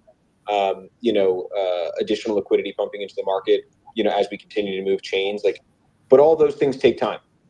And with time, you also need to support it with narrative. And I think that, we slowly are seeing the narrative around Ape's biggest sink, which is Otherside, forming. I mean, the numbers are, Figgy can attest to it. Like, numbers are hitting sort of record highs, on a daily basis. But that's still going to take time, and it's not going to be seen on the charts right away. And so, can I ask a question on that? Sorry to interject. I've been for the last, week plus, I've been touting the daily active users on Otherside who are there genuinely enjoying the environment, actual active participants, not just farmers. They're not farmers. They're actually doing things every day. And I think the number I used, feel free to correct it if I'm off, was 1,800 daily active users. I think that's a ton for any non-financial DApp. Not talking a DEX or perp or trading perps, like actual something built on chain on crypto rails. It's not just a financial DApp. I couldn't think of any others. I mean, like Zedrun back in its heyday was maybe hitting like, 4,000 or 5,000 daily active users at its peak. ApeChain or Otherside formed alpha in hitting 1,800 daily active users, continue to add new users. Seems like a really strong metric. That was one of the things, like, what KPIs should we be using if not price of the token? Because, hey, I'm a result-oriented person. I can fully respect someone who just wants to measure on price, make number go up. I get that, but it's more than that. And I think now this market is an indicator of that. Are there other crypto? I know we're the on-chain Roblox, we're the Roblox killer. Are there other Web3, are there on-chain dApps that you benchmark up against? Are there other, like, when you talk daily active users, non-financialized products, are there others in mind that you guys measure against, or like? Yeah, it's a good question. I don't want to speak for Greg or Figgy, but for me, I don't think there is one. Like, when everyone talks about retail is coming and this is a retail cycle, to me, retail will only be here, to your point, Captain Z, like, when it's non-financialized. Yes, retail will always care about sort of a financial layer, just like Roblox has a financial layer, Fortnite has a financial layer, right? You can stream, but they're not here to financialize their lives. And so until we get to a place where dApps are non-financial at their core, I don't think retail will be here. I don't think we really have many in crypto at all at this point. Most, Web3 games, and I'm not limiting Otherside to a game, but it's probably the most direct comparable. Every single AAA Web3 game has essentially abandoned Web3. Shrapnel, Off the Grid, right? I mean, Star Atlas, you just sort of go down the list and you're like, it's not here. And so we are in a bit of uncharted waters. I do think you're right. The growth from, before Nexus to Nexus, the growth on a daily to a weekly, right? Weekly is a multiple of daily. It's not like you see the same 1,800 people each day. It's like we're at like something like, 3 or 4 times that on a unique user, weekly user basis. I think those are really great numbers. The other metric that I think is super important is like seeing, and I not to sort of shift the conversation, but I think it's a really important. It's like seeing other Web3 companies saying, I want to be a part of what you're building on Otherside. That's what our friends Insight and Joey are here, as close friends. Like that's what we see with partners at the scale of Amazon. That's what we see with the scale of Daniel Arsham. Like people who have constantly been trying to find the bleeding edge are looking at Otherside and saying, that might be a bleeding edge. And they're testing the waters and they're committing resources and they're committing time. I don't think there's a better alpha than that. Yeah, I agree. We had the team on last week. I was pretty excited. I was bragging about it earlier, so I'll quickly show my legendary. And then we'll go back to Insight here. And feel free to, I don't not to go right into announcement of it when I probably should. We're actually going to do the announcement today. Or we're going to set it up for later, but not pull this nice hybrid discovery legendary last week. Pretty excited to pull a nice one there. And I also mentioned the site, like it's Otherside. You go to Otherside, it doesn't feel on chain. You go into the Chimpers website, doesn't feel on chain. They're building for a, look at their socials, look at their Instagram, look at their TikTok. They're building for an audience, not a crypto audience. It just so happens that it's on chain. I guess Insight, anything to add on there, piggyback off that, and then feel free to take it wherever you'd like. What's next for Chimpers and in particular Chimpers and ApeChain? Yeah, definitely. I feel free as well, Joey, to pick up anything that I miss out. But I might echo in, by the way. I got you. Yeah, I think. Yeah, you are. I am. Hang on a second. I wonder Joey, if you have another. Do you have like YouTube or another X video, another stream open by chance? A tab with the other with another audio input, or maybe even spaces. Is that better? Yeah, I'm not catching echo on my end, but you still hear it, Joey? Yeah, I do. Well, One moment. no worries. He'll be back. Yeah. I'm just saying that I'm echoing as well. Is it coming out?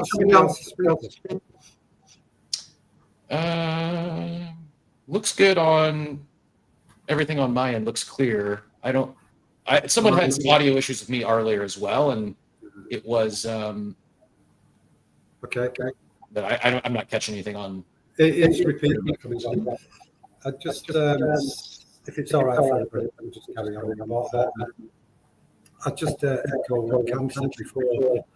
The main thing, I would say, we're an entertainment company, so we're an IP and entertainment company with that experience, content, whatever we do. And then you actually build people who just love your brand and you love your IP, and that's how we've grown, really. Yeah, it's gone better now. So when we talk about retail coming,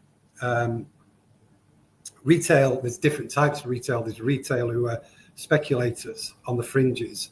So they came in, and then when that money dries up, they disappear. And what Cam's saying is that we want people who primarily come here for entertainment and experience and community and all those things that actually within, I'd say, Bored Apes and Chimpers, we've actually got that nucleus of community who are just here for the love of the whole IP in the space and what we're building together. So I think one of the things is that culturally, I think we're most aligned with Bored Apes from a historical point of view, but actually from how we both see Web3 presently and the future.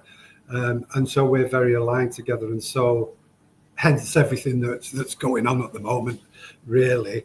And how we see potentially the Otherside, is a place where we can build a home.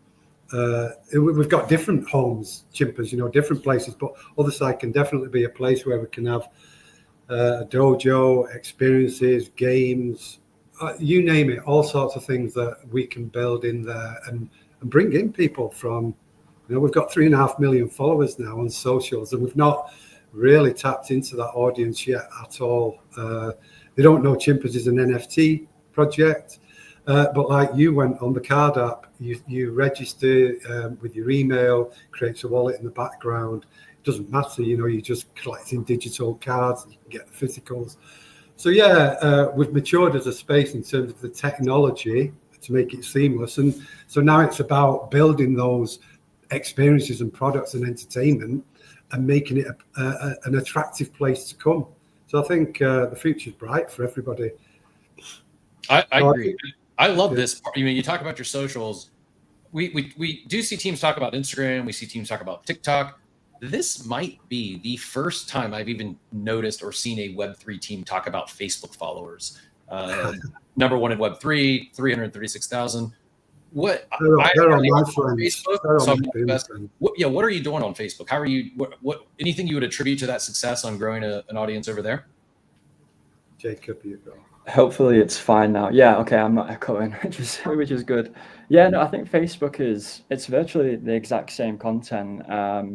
They're obviously different demographics and sort of different regions. We find that in Facebook, it's a lot of the Far East Asia sort of regions that are following and seem to be the most active users. But it's exactly the same content. It's just, again, like with our strategy, it's just been finding consistent, unique, story sort of driven content that we found that seems to hit the algorithm perfectly and just consistently build across that on all of our social channels over the past 2 years now. And I think Facebook just has happened to start to spike over the last couple of months, which we're not experts on the algorithm, but I think when we find something starts to work well, we'll just sort of double down on that. And I've missed all the other part of the conversation, so hopefully. I was just basically saying about painting the picture of why Chimpers and Bored Apes are aligned culturally, etc., and how we see a positive future of, like, in the entertainment. That's what we've grown our audience in Web 2, but also in Web 3. We've entertained people, and so that's helped people to stick and keep people motivated and their attention, really. So that's pretty much what I said. I think it's important. Someone mentioned earlier, but the idea of growing your distribution, growing your audience, growing your following, but not necessarily not doing so with here's the hook, here's the activation, here's this thing you have to go do on chain. Rather, it's grow an audience, and then you're shipping things like plushy blind box. I just had them pulled up there. It looks like they're shipping soon from that pre-order in July. Doing things that they may or may not have interest in, and you don't need everyone. But if 10% of your non-crypto audience buys a plushie, and then they somehow find their way on chain after, I think that's kind of what we're missing. I got brought into this space by way of Top Shot. It wasn't because I wanted to go buy assets on chain. It had nothing to do. It was this is a newer, better way to for sports collectibles. It made sense. And then I started exploring all things I could do on chain, what this technology unlocked.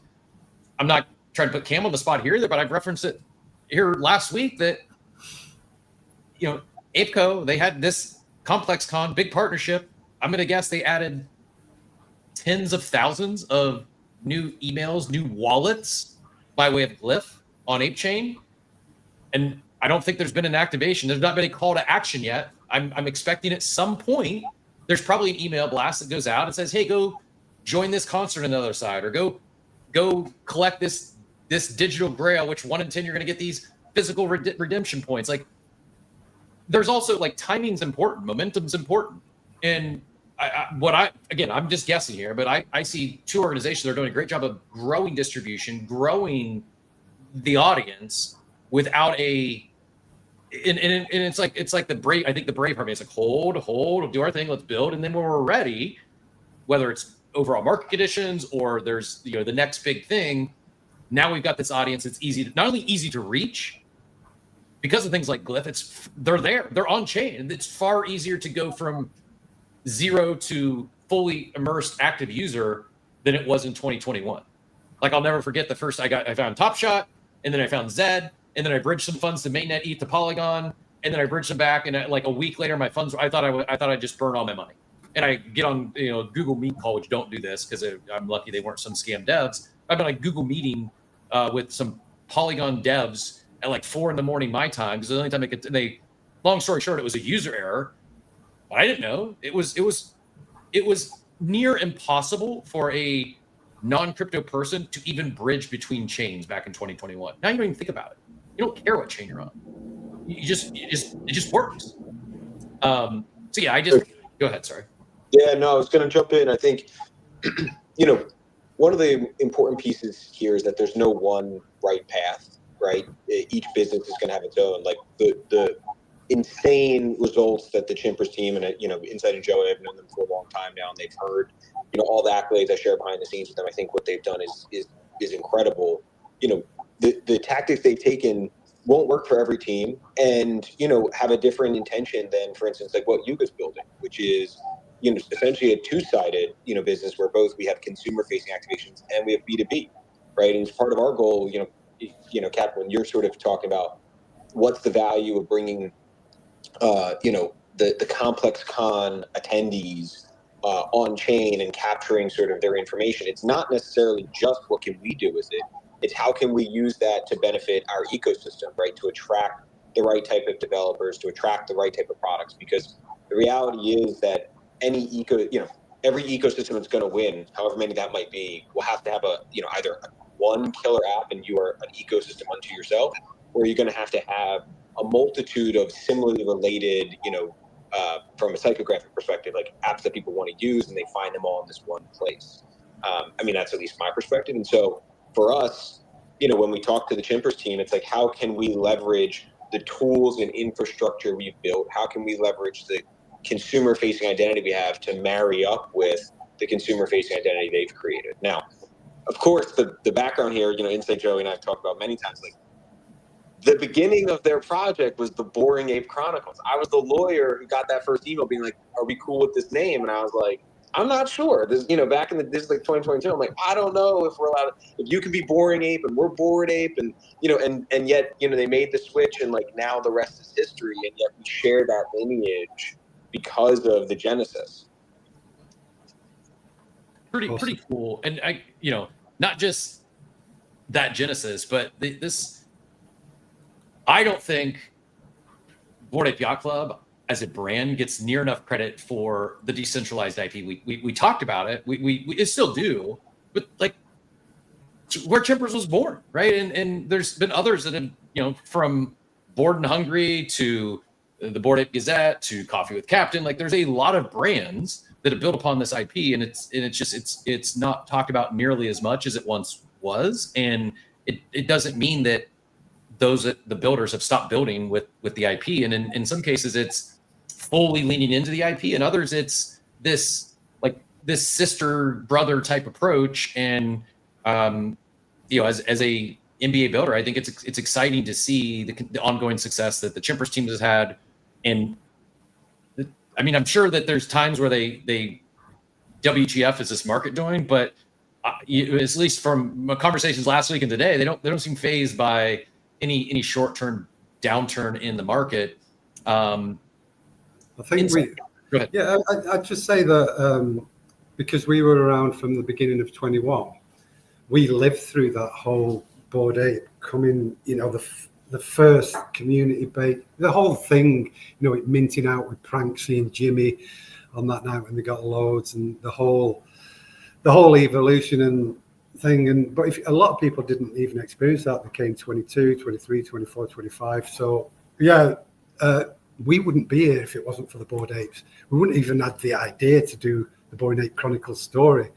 It could have been a different creative, so it would have been in a different direction, but it certainly wouldn't have been Chimpers, and we wouldn't have been sat here now, I doubt. So, we're forever thankful for that. And there's a lot of crossover between the communities as well, which to this day as well. So the synergy that we, at the end of the day, as well as the synergy and the emotional side of things, there are some hard business type things as well that Bored Apes have got the other side, which is a tremendous platform with the backing of Yuga ApeCo, and we've got a great IP with a huge audience. So together, I'm sure we'll be able to do amazing things. So it's just at this point in time to set out, our future alliance and direction on that. But yeah, it's exciting. It is indeed. Despite all the market, is funny that we've now got this strategy token Chimpster, and because we've only been affected by the markets in NFTs, the ups and downs of the long bear market. But now we've got a token. It's like I'm watching a new chart all the time. You can't help it. And we bought a load of Chimpster at the weekend, and suddenly woke up this morning, the market's crashed, and it's like, yeah, damn. But, we're building the long term. I'm sure where we are today will be totally different in 6, 12 months, 2 years, 3 years, whatever. So you become impervious to, you've got to be sensitive to it, because the community and the wider community and the industry react to the daily and the hourly charts. But it doesn't stop what you're doing as a business and brand. You just carry on regardless. It becomes... For sure. I saw I Can't Trade, who's a big Chimpers fan, a big strategy fan. I posted a link up top on his he gets some long form content that he shares his thoughts on pretty deeply. But yeah, I mean, one thing I don't think it's and maybe people are talking about it, but already in that Chimpster, already over 10% of the supply has been burned. Like, that's not nothing for something that's relatively new to already have 10% of the supply burned due to this mechanics. Like, kind of like I said earlier, like a team could look great in a bull market and a number goes up only, like, oh, those are genius, they're making all the right moves. And then when markets go down, like, oh, it's the team's fault. This Chimpster is also another example where it's almost like, I'm not saying survive, but the flywheels fly a lot better in a raging bull than in a bear. And I think the underlying mechanics are there you can connect some dots on how this thing could get really exciting when markets do turn. And I think at some point they will. When, I don't know. One more thing on the plushies, just I saw another infographic, and then I'd love to hear what's next coming from the Chimpers team. This was from Rafa Simon here. Just some details on this blind box, which is shipping soon. The pre-sale was in July.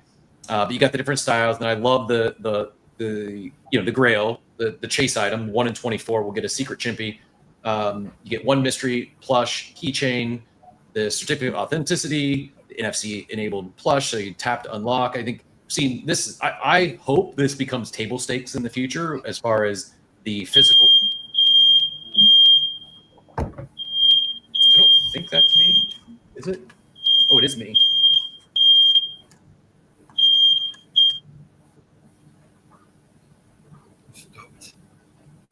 I think we all thought that was us at one point, man. Yeah, you got everyone here thinking we're, got to go check the fire.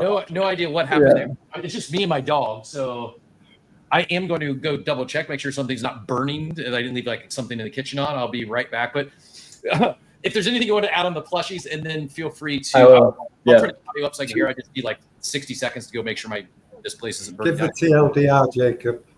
Yeah. Sure. Yeah. So I think with the plushies, like, they are really interesting in that it's not just the physical. The blind box has been a vehicle for us to like proliferate further in the social media space and onboard our fans, etc. But they all have NFC chips that you can tap to claim and redeem digital collectibles, of which Chimpers cards and also ApeCoin rewards as well, and some Telegram stickers, etc. So there's fun ways to be onboarded to the ecosystem. And as Chris was mentioning earlier about the ways in which you onboard, and us being delicate to our social media demographic aren't necessarily the target audience for crypto, but we can, pull them in various ways to actually, interest them and pique their excitement around collecting. So as well as being a, amazing marketing vehicle with the blind boxes, 3,000 units are, being shipped in the next 2 weeks. It's a great way for us to onboard. And those have been in production for a while. Since the summer, lots of iterations, finally happy with the way in which they've turned out. And it takes, a lot of refinements, but they're just the start of what we're going to be launching. We have another series that we're working on for early Q1 that isn't just DTC online and for both social media and Web3, but actually being discoverable offline locations in, hot retail locations that we can start to, be discovered, through a much wider lens. So yeah, there's a lot more to come on that, but I think everybody at this point is just desperate to get the hands on them. One thing to add to that, Jacob, is that the star prize. So when you tap the keychain, get your pack of cards and rip, there'll be collectible cards designed by Chimpers, full set, but also the rewards, as you mentioned, stickers and ApeCoin. But a star prize is an arcade machine, sponsored by ApeCoin. So just wanted to get that in there. Yeah. Have we posted the image of what that looks like? Not yet. No, we will do in the near future. We will be doing. Yeah, it's pretty bad. It is. Yeah, I mean, we love arcade machines. I think it's the number one prize that we've been leading into. Just one thing that I don't know if you want to talk about, that was probably the most important thing that we've shared, probably significantly over the last several months, but it's probably not been noticed by a lot of people. Did you see the ugly Fugler Chimpy crossover with the teeth? I don't think I saw this. Yeah, well, I think it's if you could explain what it was and the significance of that, really, because I think that's actually probably the biggest thing that we've actually done. It probably, in terms of this collaboration over the last week with Fuglers, they're the plushie brand that you might have seen in retail. They're a global toy company that started around 2010 and was acquired by Spin Master and now Zuru Toys, and they're probably compared to the Labubu craze, but are probably considered more organic and more of a sort of long-term momentum growing brand that we collaborated with over the last week through a content series on social media. They have a huge fanatic fan base of plushie collectors. They're in retailers all across the US, but globally as well. They are huge in Asia. They have stores in China. They are huge across Hong Kong and have various pop-ups in Japan. And you'll see them everywhere once you see them. But this collaboration with them, we had a content series, and there was just over this past week, we had 15 million impressions across all of that content, and huge traction and excitement around both brands coming together from their fans and ours. But we also created 2 Fugler plushies, which are being given away, one for Chimpers holders through Discord, but another one that is live on Instagram. And that has already had almost 30,000 likes, and has just been, the way it's been received has been fanatic and really crazy for us. And even behind me, you see the Chimpy is that's the Fugler plush right there that is being given away. And it's more of a stepping stone again. This is something that we are able to, really show to like teams and retailers and brands that are around the entertainment character space who already see Fugler as a hugely respected brand, and for us to be able to partner with them, hand in hand this past week is a huge signal and another big sort of momentum builder for us in that sort of space. So we did put a long form article out about it, and you may have seen like some snippets here and there of the crazy, ugly sort of Fugler chimpy that you see behind me, because it is quite ridiculously terrifying. But that's the sort of craze, like people love and find some sort of heartfelt feelings towards ugly plushies, and it's sort of a huge thing right now in the sort of character space. And yeah, Fuglers, if you're not aware of them, definitely check them out. I love it. I wasn't aware. Go ahead, sorry. No, it's just a huge, like, for example, we've been growing this vertical of 3.5 million, followers, but it's the first time really that we've gone horizontally, so across to another IP and brand that's actually established and huge and got a fanatical fan base. And so the eyes that come onto Chimpers, they're not just from fans of Fuglers, but also in the industry, all brands and people within the industry who see that.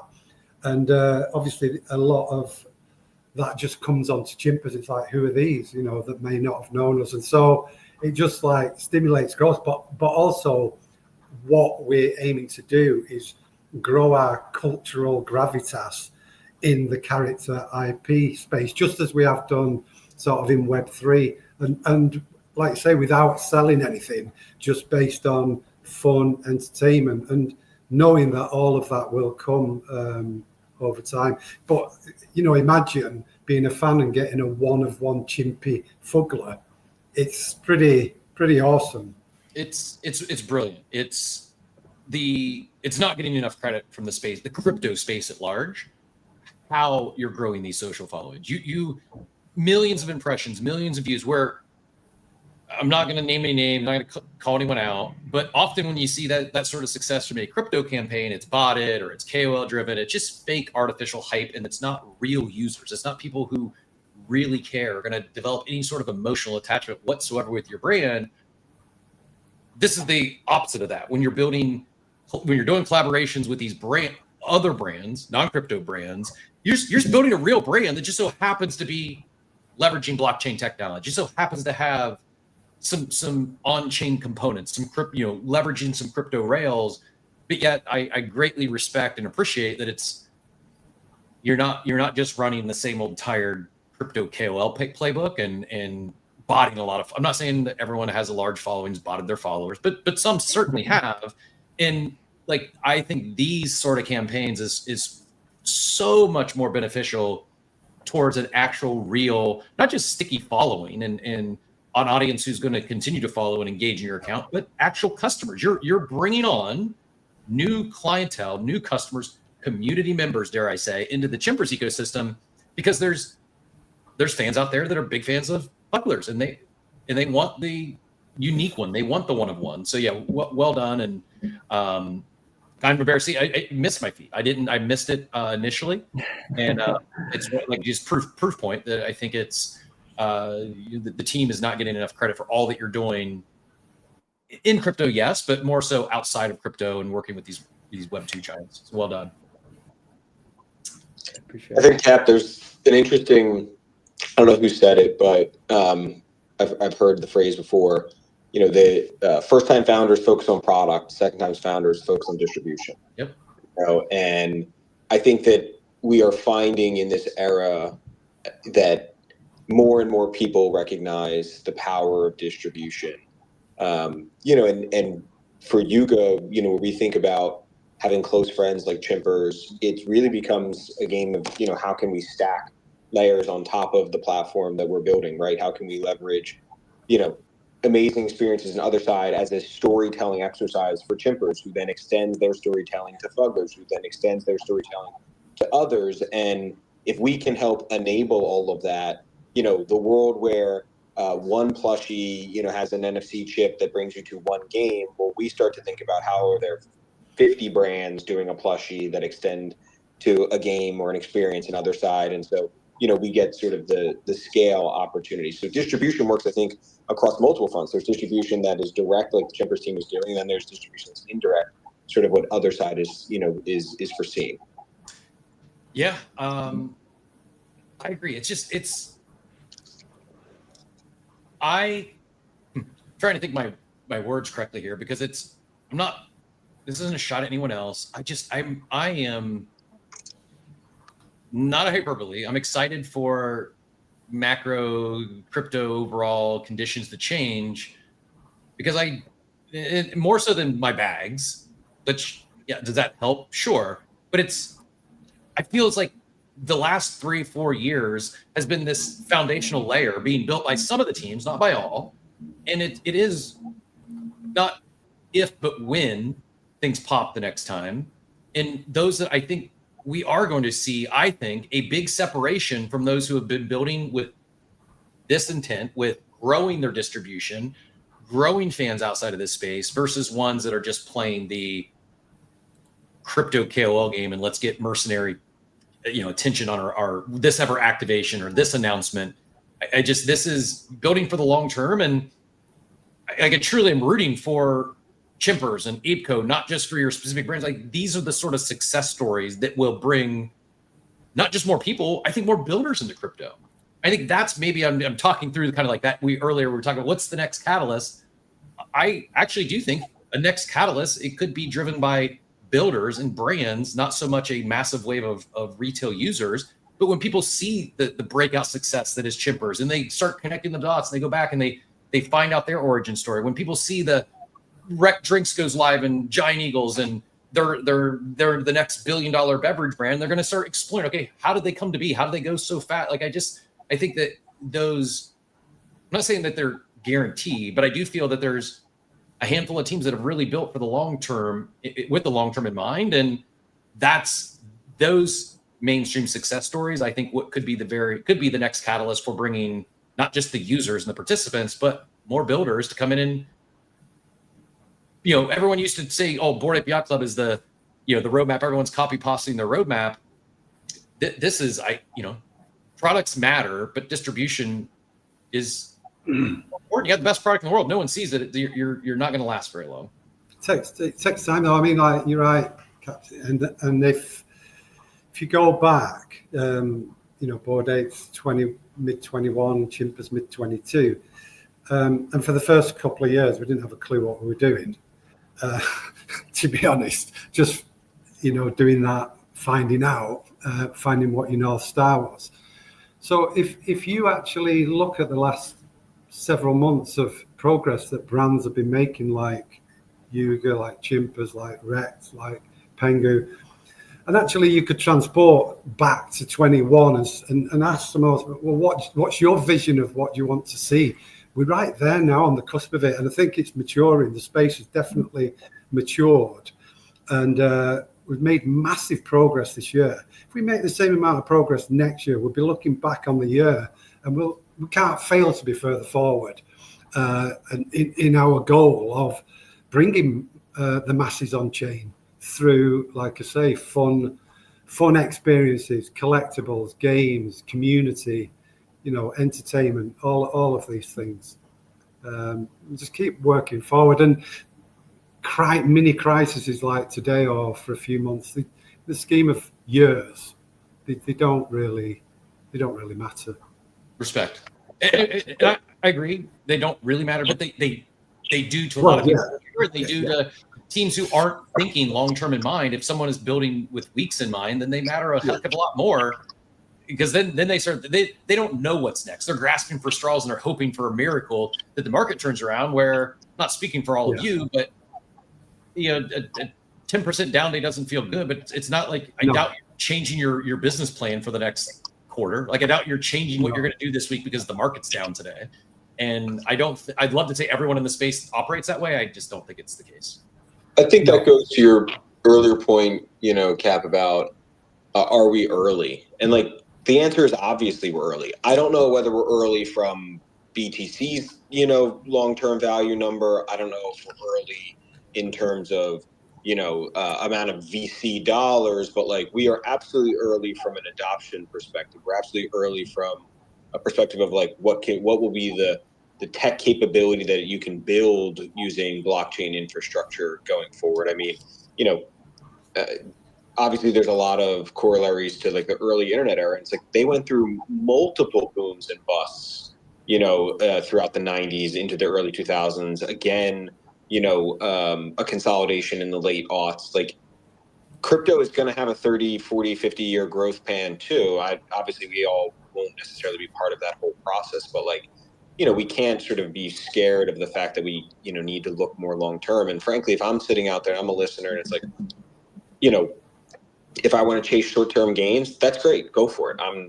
I can't promise them. I think anyone that's promising them is a snake oil salesman. But like, I would be betting on teams that have long term perspective and an ability to actually do it. Like, I don't know two teams in this space that are much better. The Chimpers team has stayed super small, super nimble, grown insanely, is profitable, has the ability to get in major rooms. You look at Yuga on the other side of the spectrum, it obviously has, a war chest, it has a legacy, it has a large following, and it is building unique infrastructure. Those are two really long-term teams, and frankly, that's why, Joey Insight and I have become such close friends. And like, to your point, you asked if we're teasing anything. Like, absolutely, we are saying that like we are going to be long-term partners here. There's be no two teams in the space that are closer than ours. We'll let out the details, soon enough about what that actually looks like. But if you're betting on Chimpster, you're betting on Ape, you're betting on each of these teams together. I love it.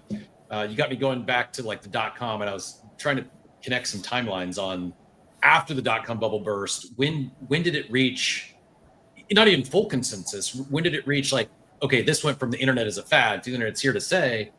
And the short answer is about 5 to 7 years after the .com crash is when the consensus finally shifted. The internet's here to stay. Google IPO'd in 2004.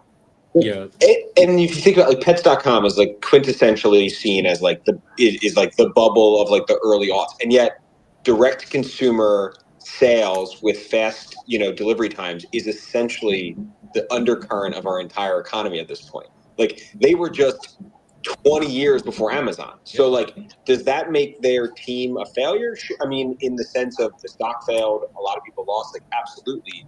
But was their thesis wrong? Was their attempt a bad one?